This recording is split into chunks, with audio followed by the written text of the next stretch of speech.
search, and on Friday and Saturday, helicopters conduct aerial searches and people dig through dumps and landfills. On September 1st, Tupelo police create a special task force for Lee's case. 1 week later, a $1,000 reward is posted for information.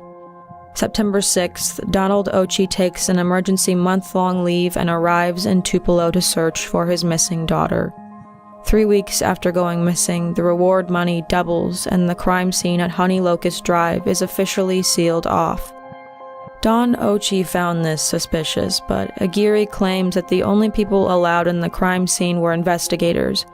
Vicky and her parents spoke with the officers the day of Lee's disappearance, but were confined to a small area of the kitchen. Sadly, October 4th marked the end of Don Ochi's leave, forcing him to return to his base in Virginia without answers. August became September, and September dragged into October, and an unspoken fear permeated search parties. They were likely looking for a body instead of a missing girl. Vicky hired a private investigator to supplement the ongoing investigation, but nothing came of it. Lee was nowhere to be found, but her captor, or killer, might still be lurking in Tupelo.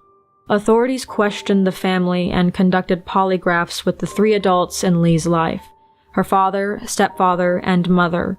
Before we delve further, however, it's important to mention that polygraph tests do not provide hard, inarguable results.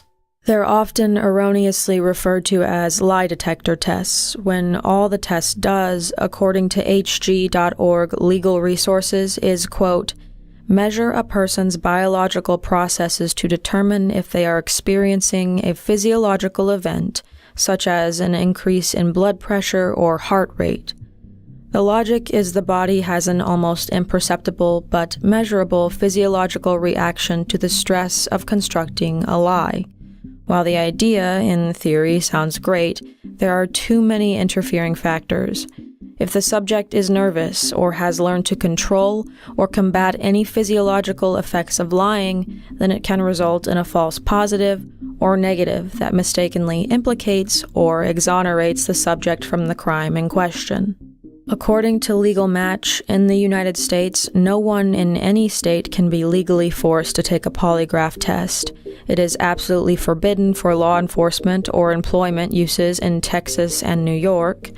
In Pennsylvania, Illinois, and the District of Columbia, polygraphs are inadmissible in court, barring a rare circumstance, but in California, Arizona, Nevada, Georgia, and Florida, polygraph results are allowed if every party involved agrees to it, so it really depends on the state and circumstances. All of that is a long way to say, take polygraph results with a grain of salt. Many factors can affect the results. Failing a polygraph doesn't signify guilt, and passing doesn't signify innocence. Donald Ochi, Barney Yarborough, Lee's stepfather, and Vicky Felton all agreed to take polygraphs.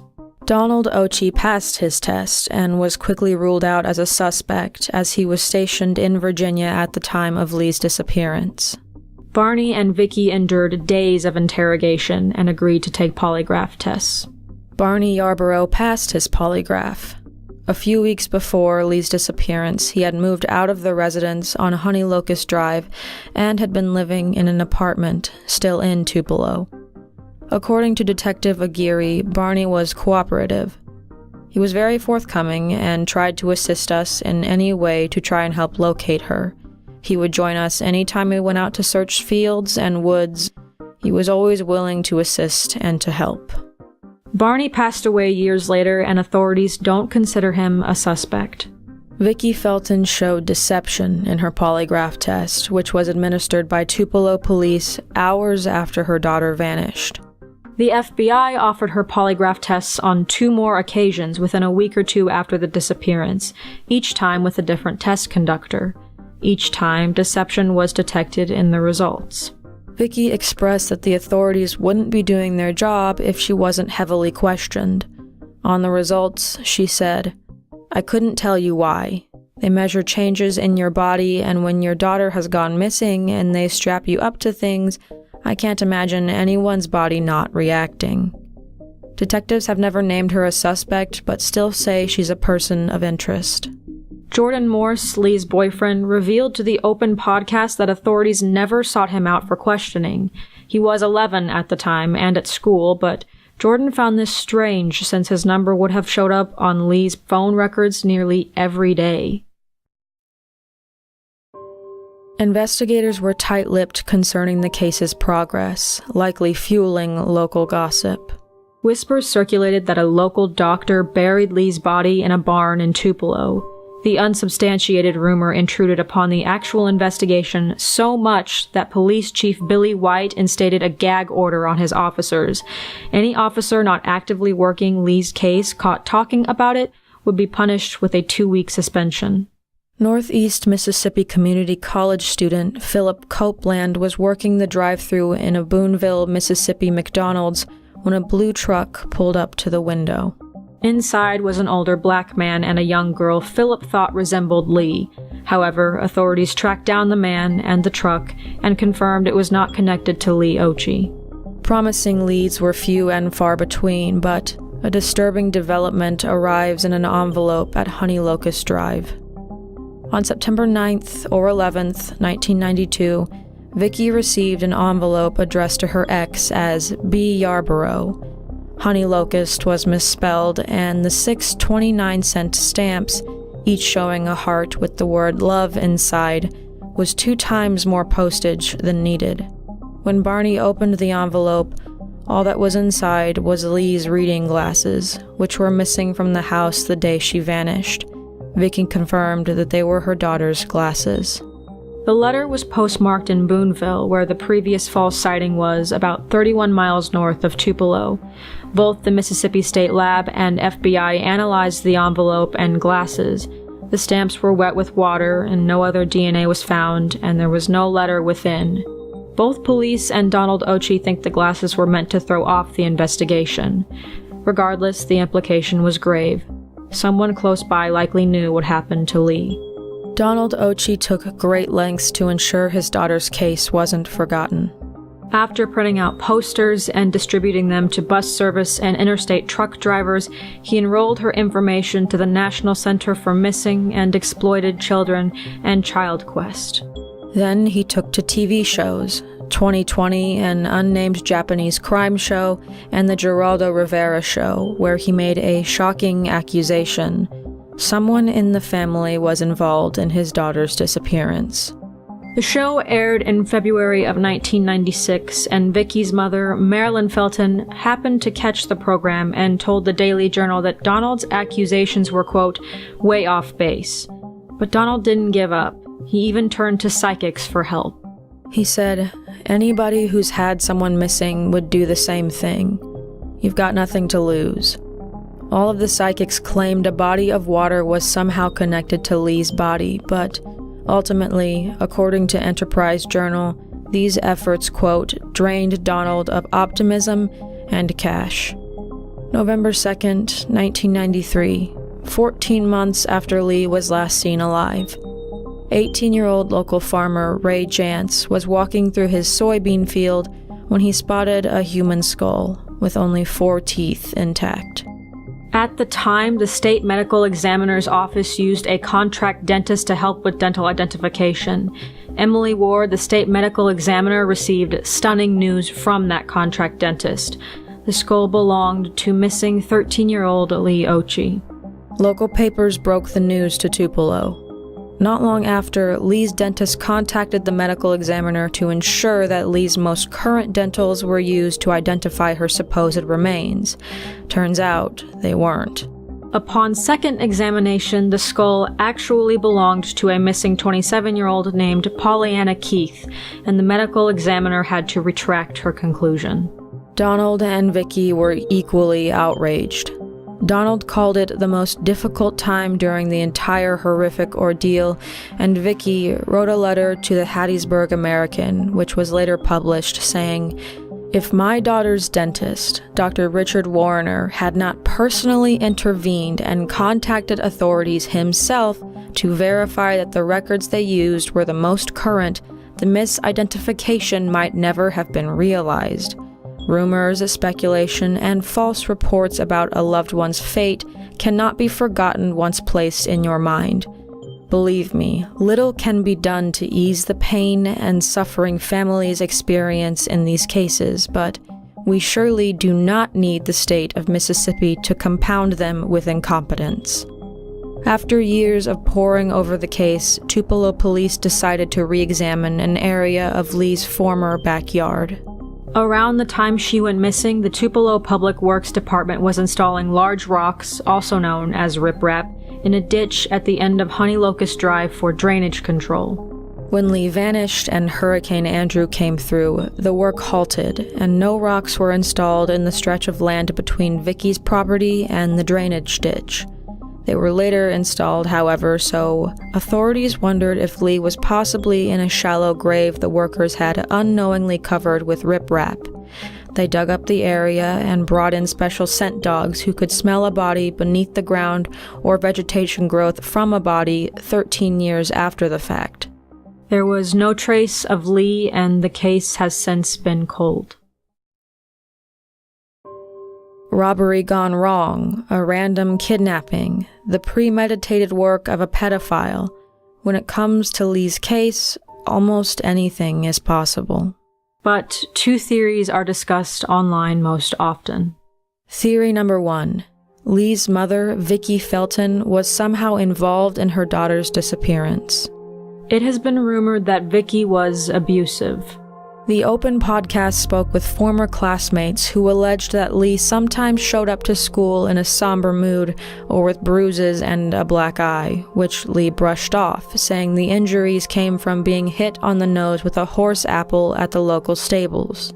Vicky said Lee's medical records corroborated that claim. No one questioned this since Lee loved horses and spent much of her time with them. The young girl, though resilient, did have cracks in her armor. A former classmate told the Open podcast of a particular incident on the 6th grade playground. The classmate noticed Lee was eating berries by herself and walked over to warn her that they could be poisonous, to which Lee responded, "Well, that's okay. Maybe I want to die." Lee did speak to a counselor afterward, but once again insisted she was fine. It had been a joke. Others claim it was Lee's stepfather, Barney Yarborough, who was violent. On the Open podcast, a former friend heard Lee confess that her stepfather, quote, hit and whipped her. Similarly, Jordan Morse said Lee once told him she was locked out of her home by her stepfather as punishment, that she was afraid of him, and that he'd been screaming and yelling at her. Vicky said Lee never expressed any fear of Barney to her, but Donald Ochi felt something wasn't right in the house. According to Don, Vicky kept Lee from seeing her father too often because he felt she was afraid Lee might say something, quote, she wasn't supposed to. Donald claims the police told him that while Barney had been cleared as a suspect, he had confessed to abusing her. It is unknown how. Detective Aguirre said they never found any evidence of abuse, and it is unknown who Don spoke to that claimed Barney allegedly confessed to abusing Lee. It's important to remember that these are all hearsay. No abuse claims by Barney or Vicky has ever been substantiated, despite suspicions. Others' focus falls on Vicky's behavior after Lee disappeared. Some reports say Vicky was cooperative, while others allege she was aloof and wasn't forthcoming. Several factors in her story struck authorities as strange. According to the timeline, after pulling into the driveway at 8:45 a.m., it took her 15 minutes of searching for Lee before she called police at 9 a.m. So, a mother so concerned about her daughter calls home 40 minutes after leaving her alone, but when she returns home to find her daughter missing, she waits 10-ish minutes to call 911, assuming her search took her around 5 minutes tops. Then, when police arrive, Vicky immediately tells them what her daughter must be wearing, even though the nightgown Lee wore when Vicky left for work was found inside the house, bloodstained. Vicky said she deduced this by what was missing from Lee's closet, something Aguirre admitted he wouldn't be capable of doing with his own children. Don Ochi claimed Vicky also didn't immediately tell him the gravity of the situation.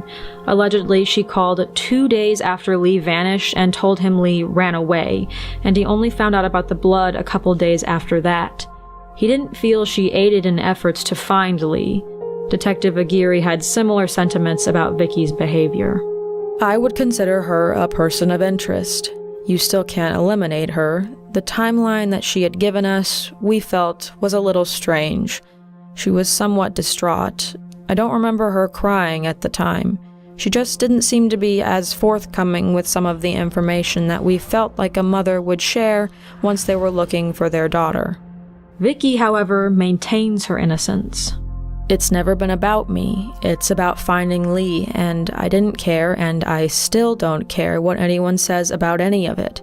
I have never not cooperated with anybody. I want to find my daughter. I am not fazed by what they say. I have thicker skin than that. I am more reasonable than that. If that bothered me, I would not have been able to cope, but that is not the focus, and that is not a problem.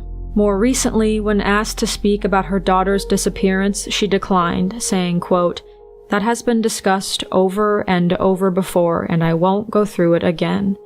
Unless more evidence comes to light, we may never know if those are the words of a grieving mother trying to move past the painful memories, or a guilty party." But Vicky had her own idea about who took her daughter. Theory number 2. Wolf in sheep's clothing. Vicky has pointed the finger at Oscar McKinley Kearns, known as Mike to most. Mike, a vacation Bible school and Sunday school teacher, met Lee at a Tupelo Holy Trinity Lutheran church and shared his love of horses and horseback riding with her. According to Vicky, Kearns, who lived about a mile from Honey Locust Drive, even owned horses and asked Lee if she wanted to go riding sometime. So to Lee, Mike was no stranger. Was he someone she might have opened the door for with the promise of riding horses? It's entirely possible, as Vicky found out after her daughter's disappearance, Kearns had violent tendencies. According to DeSoto County Circuit Court case files, 9 months after Lee vanished, in May of 1993, Kearns drove to Memphis and kidnapped a 15-year-old girl he'd met through church. The details are chillingly similar to Lee's case. The girl was home alone at 7 a.m. when he knocked on the door, telling her he would drive her to school. Instead, he drove her to a remote area and sexually assaulted her. After dropping her off at school, the girl immediately contacted police. He pled guilty to a charge of rape and was sentenced to 24 years, 16 years suspended. However, in October of 1997, after serving less than 4 years of his 8-year sentence, he was released. But Kearns' time did little to dissuade his disgusting behavior. In 1999, he kidnapped a couple and raped the wife, a crime which earned him a cell in Mississippi State Penitentiary in Parchman. He is scheduled for release in March of 2019.